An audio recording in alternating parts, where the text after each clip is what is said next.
हमार बेचारा भाभी, प्लीज आंसू मत बहाई, काहे कि आगे ता बहुत आंसू बहाए के बा। हम आपके बर्बाद जे करब।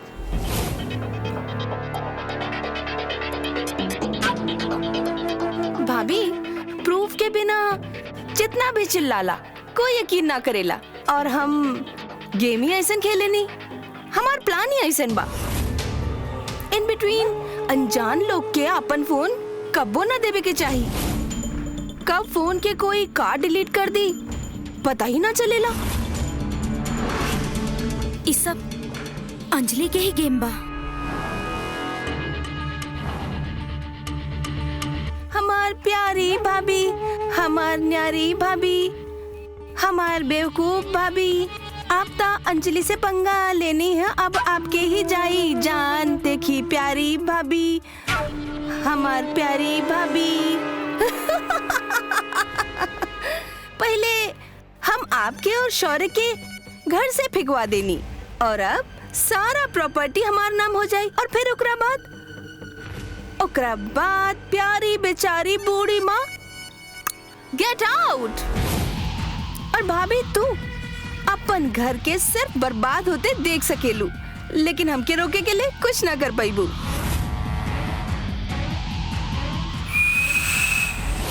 काहे कि आप चाहे कुछ कही, कोई आप पे भरोसा ना करी। जैसे वो ऑटो वाला तुहार फोन से वीडियो डिलीट कैलस, वैसे ही हम अपन खिलाफ हर सबूत मिटा देब, समझ लो।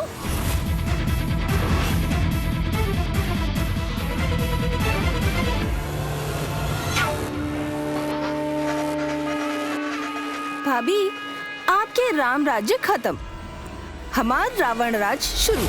बचा सकेली अपन परफेक्ट फैमिली के तो बचाला अंजलि के वार से। I challenge you.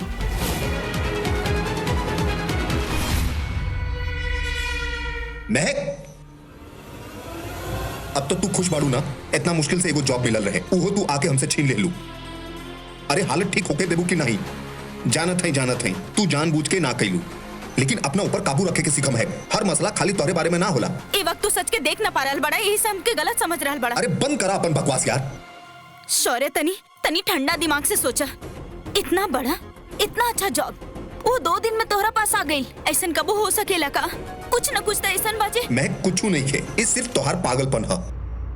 तोके का लागत महक? हाँ, ई प्लान अंजलि बनोले बा, ऑर्फनेज में पलल बढ़ल बिया, बेचारी बच्ची डरल बिया। तोके लागत बा क्रिमिनल मास्टरमाइंड बिया वो। महक, माँ के गलती के बदला ना अंजलि से मत निकाला यार।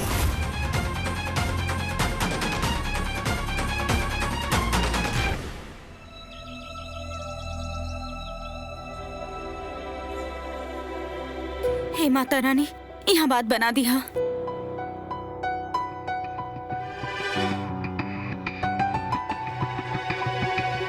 हेलो। हाँ जी, नमस्ते। हम आपके ऐड देख ले रही जॉब ओपनिंग खातिर। जी, हमारा नाम महक बा। हमरा 5 साल से ऊपर के एक्सपीरियंस बा, और ढाबा से लेके 5 स्टार के किचन सब संभाल ले बानी हम। अब हम सुपर कुक के विनर भी रहले बानी, और व्हाइट चिलीज के हेड शेफ। महक खन्ना, राइट? जी। अरे रउआ के ना जानेला? रउआ हमरे कैफे का किचन संभाल ली तो अच्छी बात है। एक काम करी, रउआ काल से ही आ जाई। हम तो आपके हस्बैंड के भी जॉब ऑफर के लिए रहनी है, लेकिन वो मना कर देना। Anyways, thank you so much for calling. Thank you so much. हम कल ही आ जाए। एक बात पूछे के रहे आपसे सर, मैनेजर की जॉब अभी भी ओपन बा का? हाँ बा, कल पेपर में ओकर भी ऐड डाले वाला बनी। सर, एगो रिक्वेस्ट बा, का आप हमार हस्बैंड के वो जॉब ऑफर कर सके नी? I will be really thankful. हम हो तो उहे चाहता नहीं, आप काल आ जाई, हमने की बात कर जाई। जी बिल्कुल, थैंक यू सो मच। हम और शौर्य फिर से साथ में एगो नया शुरुआत कर सके नी। बस एक बार शौर्य मान जाए।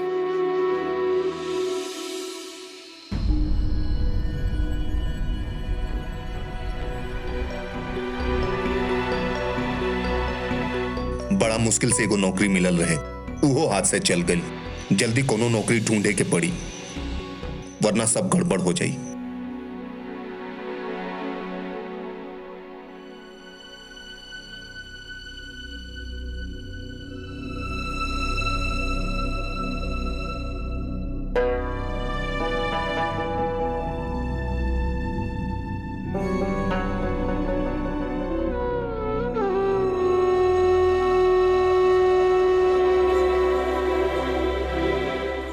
करना बहन जी के ले सब कुछ रह लो। अब अंजलि आ गई है और उनका ओकरे आगे कुछ दिखाई नहीं दे। लेकिन बेटा ये जिंदगी बा, जब परिवार में कोई नया सदस्य आवेला ना तो तालमेल बिठावे में कुछ समय तो लागेला। लेकिन अब तोहके पहले से भी ज्यादा ध्यान से सबके संभाले के बा, सबसे बना के रखे के बा। तोहरी जिम्मेदारी अब और बढ़ गई है।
अब देखा हम का करब।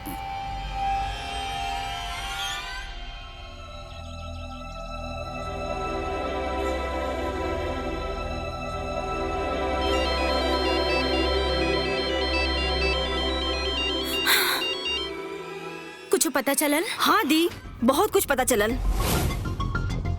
भाभी आप हैरान हो जीबे या शायद नहीं।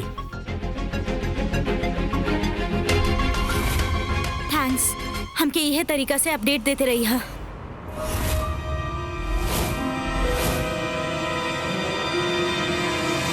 ये कौन सा अपडेट मांगा ताड़ू तू हमरी साली से?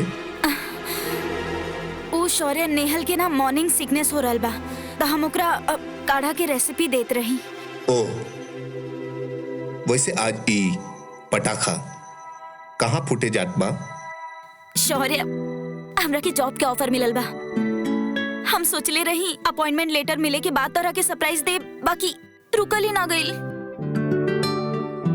I am proud of you बीबी। आज हमारी वजह से महक के छोट मोट नौकरी करे के नौबत आ गई। अच्छा अब वैसे ही जॉब तो के मिलल कहाँ पे? अरोमा कैफे, पेपर में ऐड आयल रहे। ओ अच्छा, ई उहे कैफे है जेके ऑनर हमके मैनेजर के जॉब ऑफर कैले रहे। चला हम ना तक तू ही सही। I am happy. शौर्य, हमने वहाँ साथ में काहे ना काम कर सकेनी? अच्छा रही ना? देखा हमने की टीम भी कितना सॉलिड बा। सुनो ना, कोनो भी काम छोटा या बड़ा ना हो खेला, प्लीज वहाँ आजा, दोनों साथ में काम करब, प्लीज प्लीज। ओके।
पहले ही रिपेयर करा लेवे की चाहिए।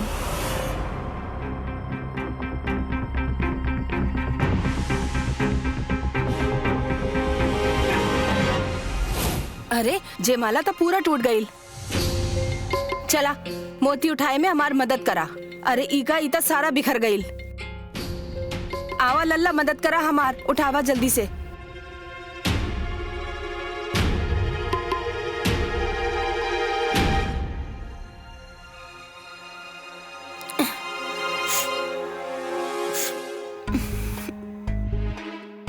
ये बदबू कहाँ से आ रहल बा?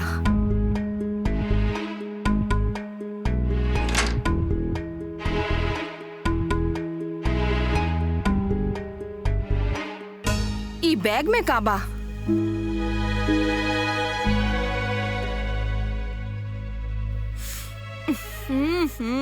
अरे कन्हैया, बहुत बदबू बा ई बैग में। कहा ई माँ?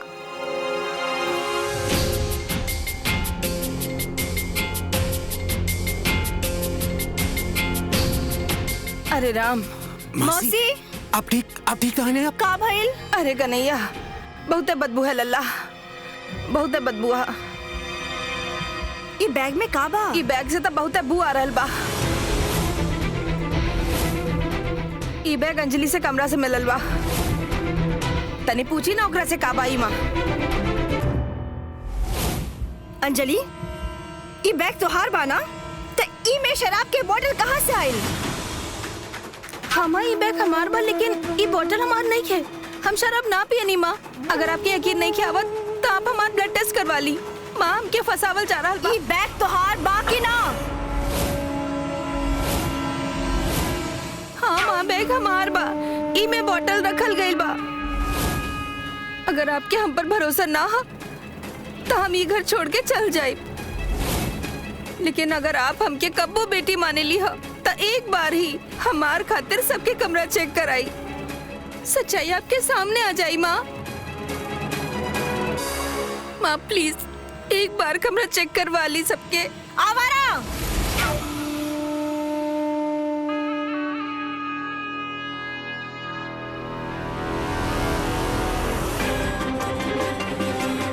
तू हमें चेक करा, ठीक है?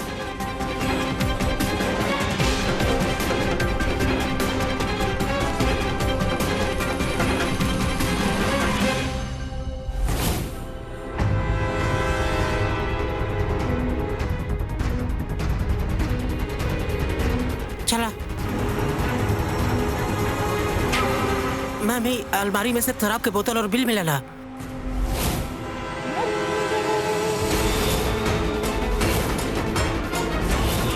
एकरा यहाँ रखा और तू लोग बाहर जा। जी बुआ, ई सच नहीं बा।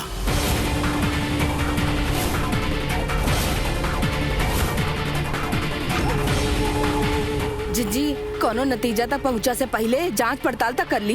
कैसे दुगलापन पाई? जब हमार अंजलि पर आरोप रहे तब तो कोनो जांच पड़ताल ना करवेले तू। अब बात जब नेहल अब बिक्की पर आई है तब तोहका साजिश नजर आ रहल बा।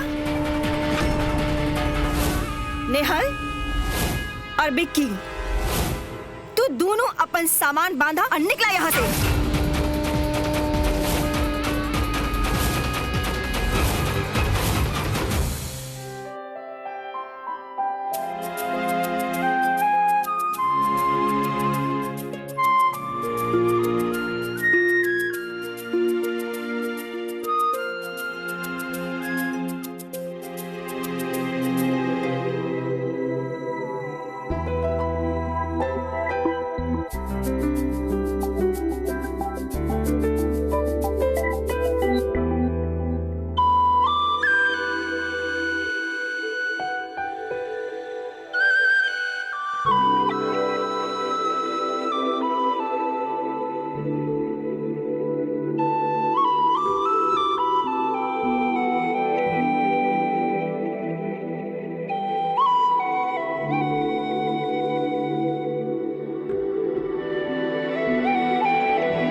हम अभी आवता नहीं।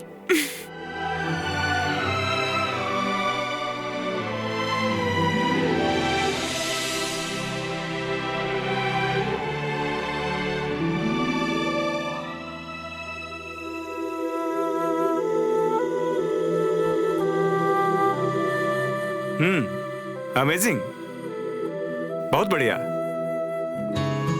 अब तक तो हमार कैफे रेंगत रहा, लेकिन अब लागता छलांग मार के दौड़ी। Thank you. वेलकम।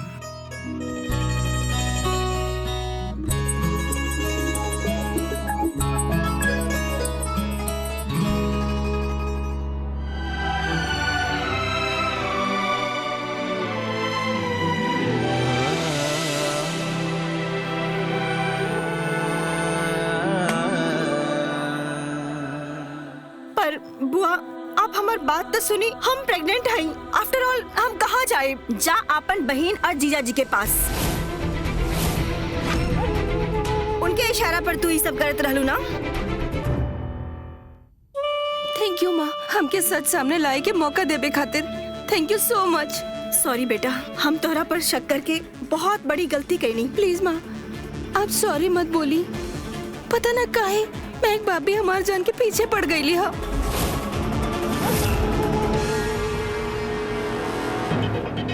हम आपके कबो हर्ट ना कर सके नी, नेवर।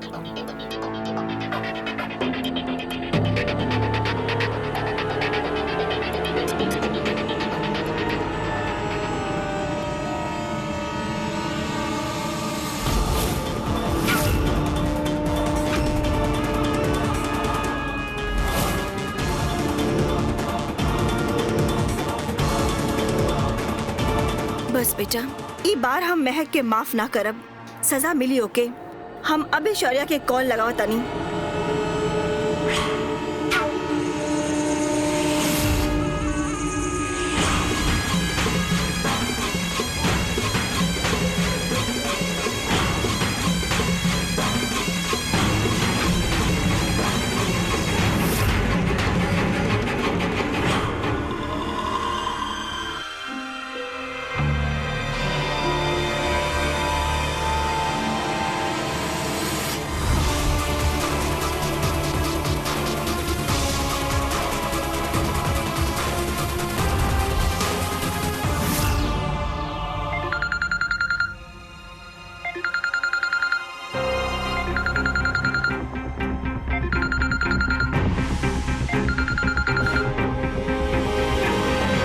हाँ माँ।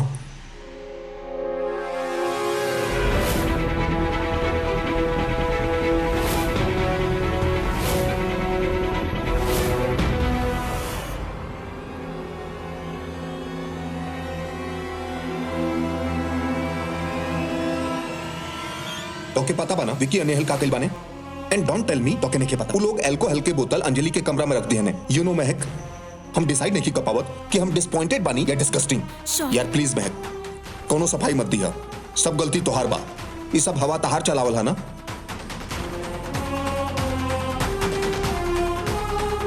प्लीज ऐसा कुछ भी ना बा, तोहरा के गलत फहमी। यही से तू इतना स्ट्रेस रहलू ना वो दिन जब हम पूछनी नेहल से तोहार का बात भई। महक, हमसे झूठ बोल के अंजलि के खिलाफ तू साजिश करत हो ना। महक, दिमाग खराब हो गइल बा तोहार यार। हमके यकीन भी ना रहे महक कि तू अंजलि से इतना नफरत कर सकेलू। ये सही है, तू केहू से कबो नफरत कहिए ना सकत रहलू। ओकरा खिलाफ इतना जहर काहे घोलत हो? शौर्य, एक बार आराम से बैठ के बात करल जा।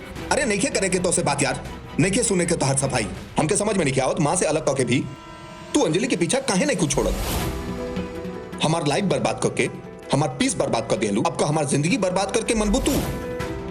You know what, I don't want to see your face.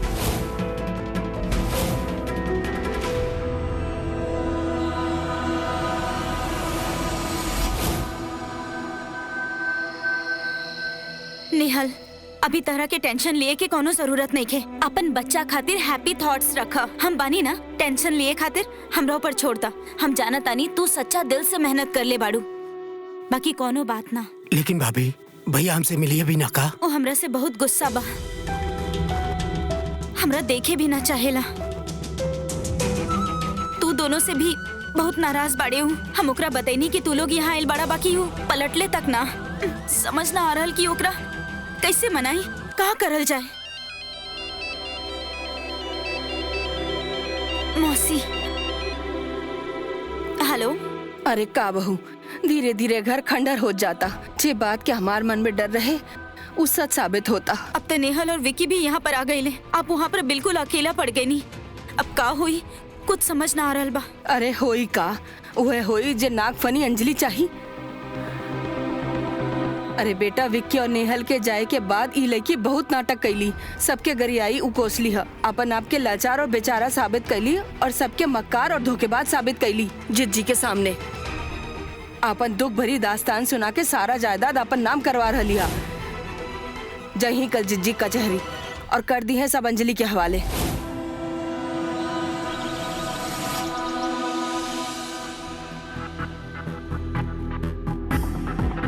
ये पावर ऑफ अटर्नी पे आप दोनों को सिग्नेचर चाहिए। ई नहीं।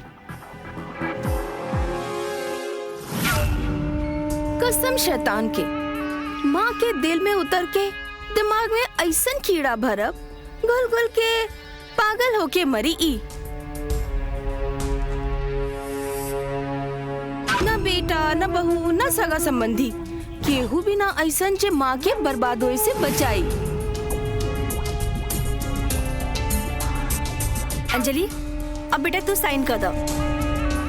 अंजलि बेटा, कहाँ खोल बड़ो? साइन कर दो पेपर पर।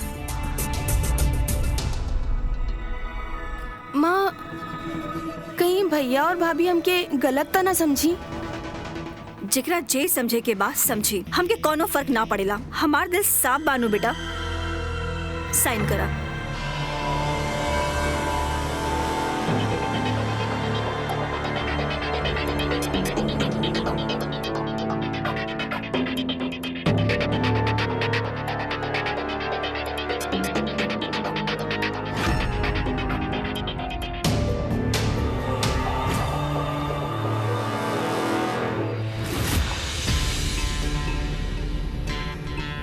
सच में आई हम बहुत खुश हैं। हमार सारा जिम्मेदारी पूरा हो गई। अब तू ही संभालिए ये सब।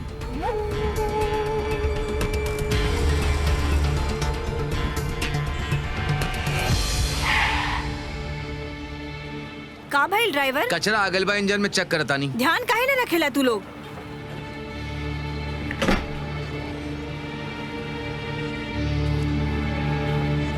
माँ, लगाता गाड़ी ठीक होए में टाइम लगी और बाहर देखिए कितना अच्छा हवा चला था।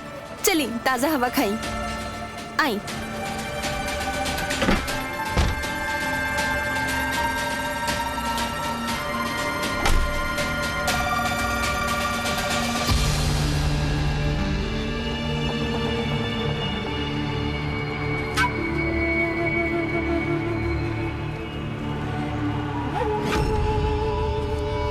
काश ई वक्त एक ड्रैग मिल जात तो जिंदगी बन जात।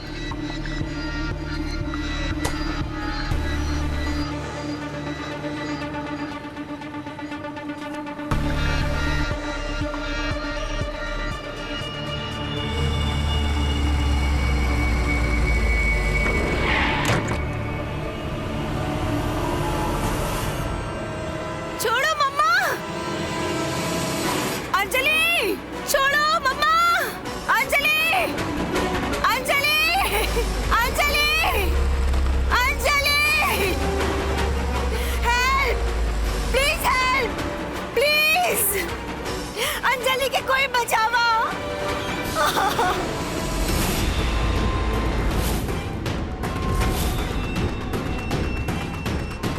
के भाड़ा तू हमके जाए दा प्लीज।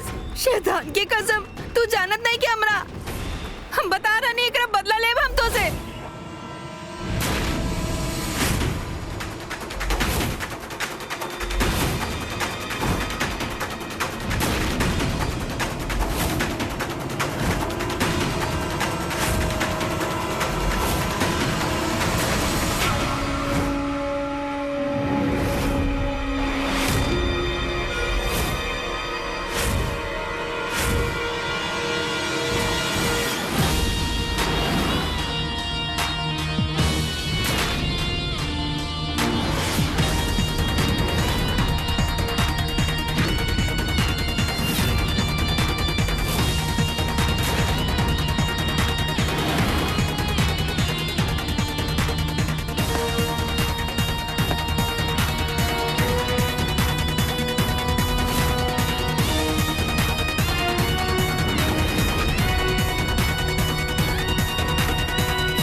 तोहार गेम अब हमनी तोहरे तरह खेलब और तोहरा से बेहतर खेलब। बाकी अब तू हमार घर के एगो खरोच तक ना पहुंचा पैबो।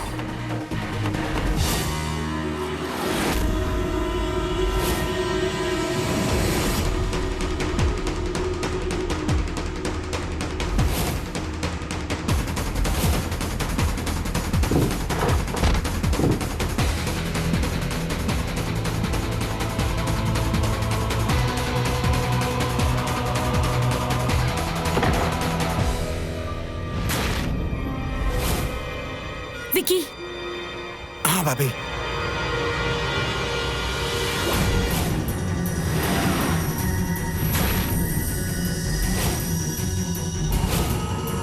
जल्दी करा, कहीं कोई देख ली ना यार।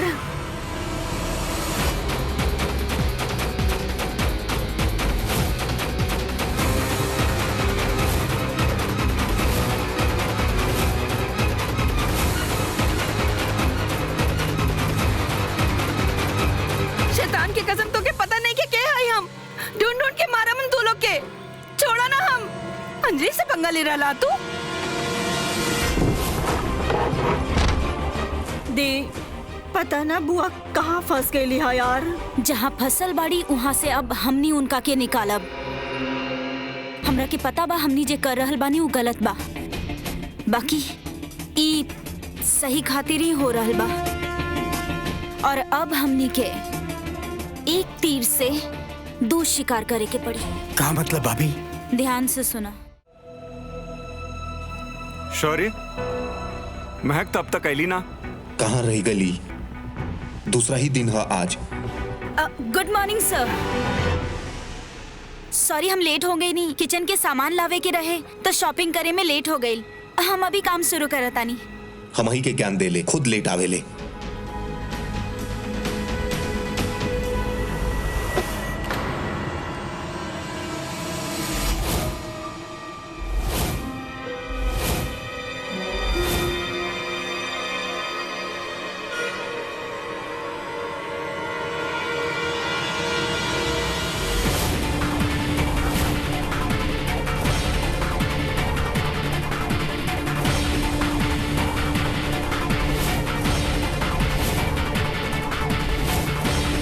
गर्मी में हुडी आखिर का चलत बा?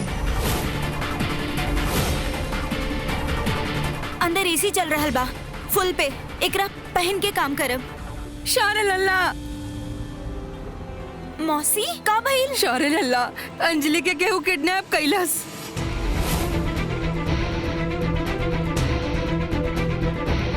मौसी आप रोई मत, पहले बताई भइल का? अंजलि किडनैप हो गई ला। पता ना के कैला सब का हुई। हमके माँ के पास जाए के हुई। पता ना उनके का हालत हो रहा हुई। हम भी चलत आनी। इट्स ओके, हम मैनेज कर ले भी यार। अब ठीक बा। माता रानी, माना तानी हम गलत कर रहल बानी, बाकी हमारी गुनाह की वजह से शौर्य और माँ फिर से पास आ जाई हैं। विकी रेडी है ना? याद बना का करे के हा? माँ, शौर्य तोहर बहन के वो लोग ले गए ले, किडनैप का ले तोहर बहन के।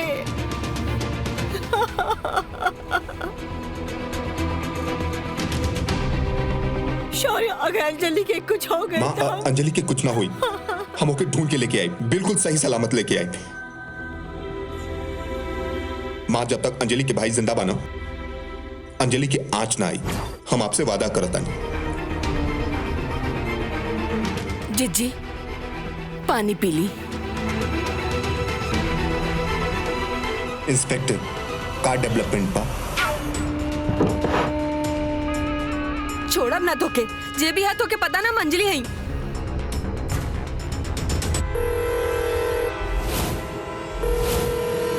रुकी, अगर ये रैंसम कॉल भइल तो हमने खाती एगो लीड हो सकेला। आप फोन उठाई और बात करी, तब तक हम ये कॉल के ट्रेस पे डाल दिया जाई। जल्दी करा और ट्रेस करा। अरे कॉल के रिकॉर्डिंग पे डाला कि कॉल कहां से होता।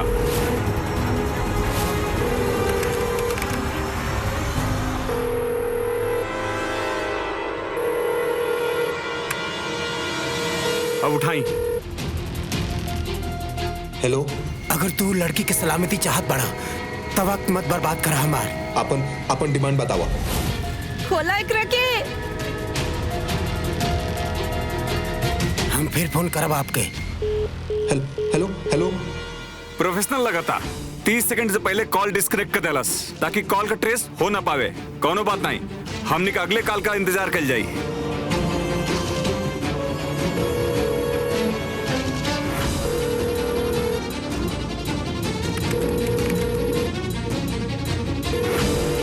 उठाई जल्दी। स्पीकर ऑन करके बात करी। हेलो। वो लड़की के नाम पे जितना भी प्रॉपर्टी बा सब बेच के हमें ट्रांसफर कर दा, वरना सिर्फ प्रॉपर्टी रह जाई, लड़की नहीं। You can't do this! दर्द होता है उनके! अंजलि। अंजलि, हमार अंजलि के कुछ न करिया, तो के जे चाहे हम दे दे। बेटा वो जैसे चाहता नहीं करत रहा।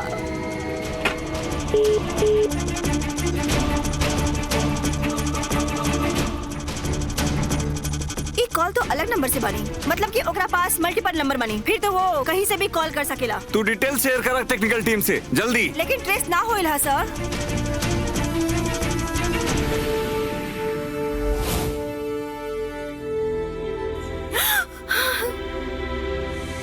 हेलो। अगर तू लड़की के सलाम इंस्पेक्टर साहब।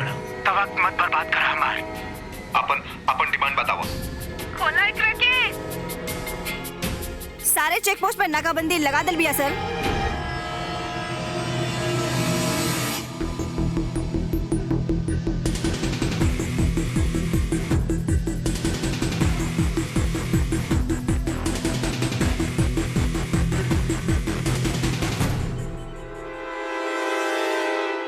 माँ, ए मुश्किल वक्त में नाराजगी प्लीज छोड़ दी।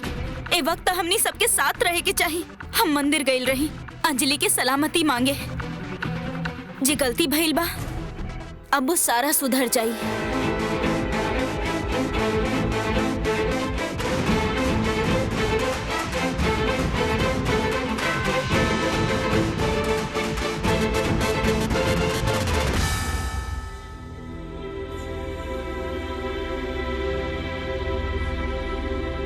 जिज्जी, प्रसाद से रूसी मत, अंजलि खातिर स्वीकार कर ली।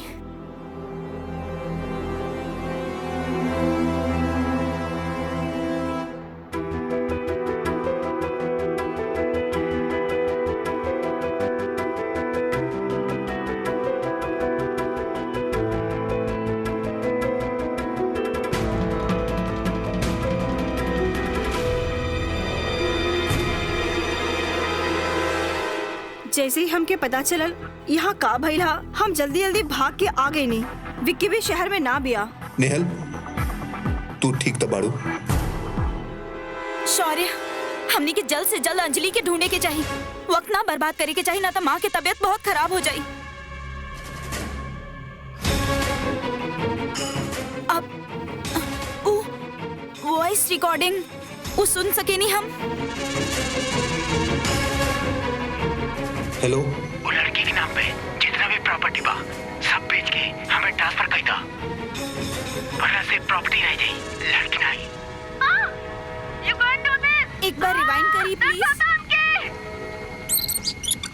वो लड़की के नाम पे जितना भी प्रॉपर्टी बा सब बेच के हमें ऐसा लग ट्रांसफर रहा कर बा दा, कि इस जगह के आसपास एयरपोर्ट हो सकेला या लैंडिंग स्ट्रिप। वरना सिर्फ प्रॉपर्टी रह जाई, लड़की नहीं। You can't do this! दर्द होता है उनके!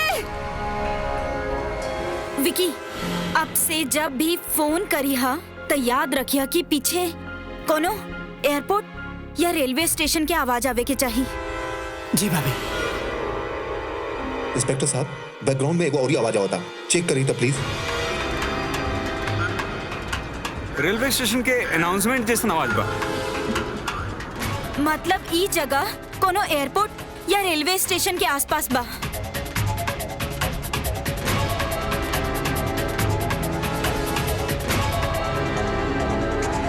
कैराडाउन करे खातिर काफी है। हम टीम की रेडी करता नहीं सर।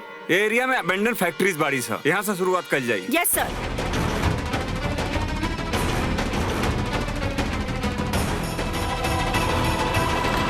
पूरा इंडस्ट्रियल कंपाउंड में फैल के सर्च करा लोगन, तो सर्च पार्टी बनावा और हमके अपडेट करिए।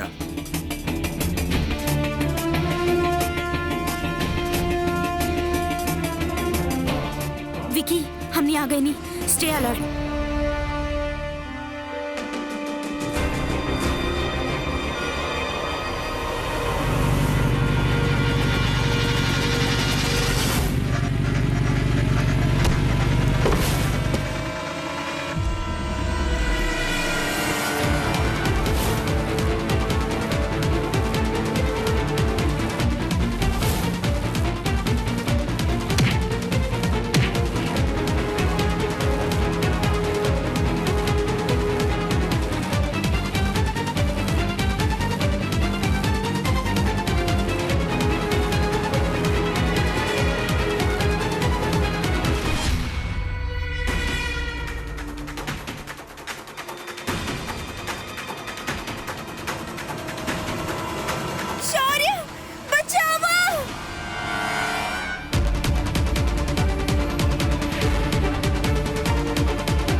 तू ठीक तो बाड़ू ना?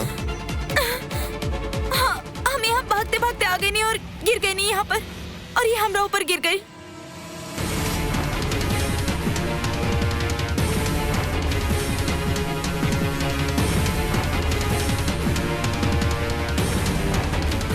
शौर्य, जाके अंजलि के ढूंढा।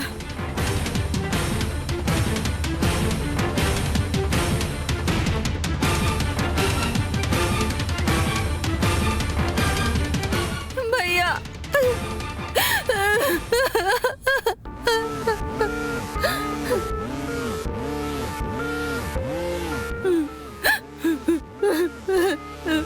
माँ के फोन करा, बोला सब ठीक बा। हाँ।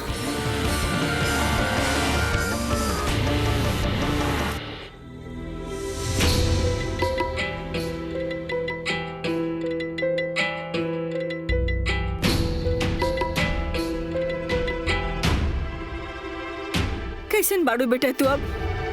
ठीक बाड़ू ना? माँ संभाला अपना आपके प्लीज। बस बेटा, बस बेटा, अब तू माँ के पास बाड़ू अपन। माँ हम ठीक है, कुछ ना भइला, लेकिन वो टाइम हम बहुत डर गए रहनी, बहुत डर लगत रहे। शौर्य बेटा, अगर तू आज ना होता था। कैसे ना होती माँ? माँ भाई हैं वो कर, हमार फर्ज है माँ।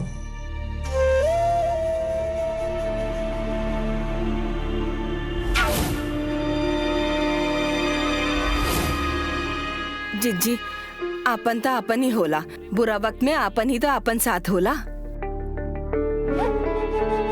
कैसे बहू और लल्ला सब संभाल लेनी। परिवार होखेला काहे खातिर आखिर। बाकी सबसे अच्छा और जरूरी बात तो ये बा कि अंजलि हमने के पास सही सलामत आ गईली।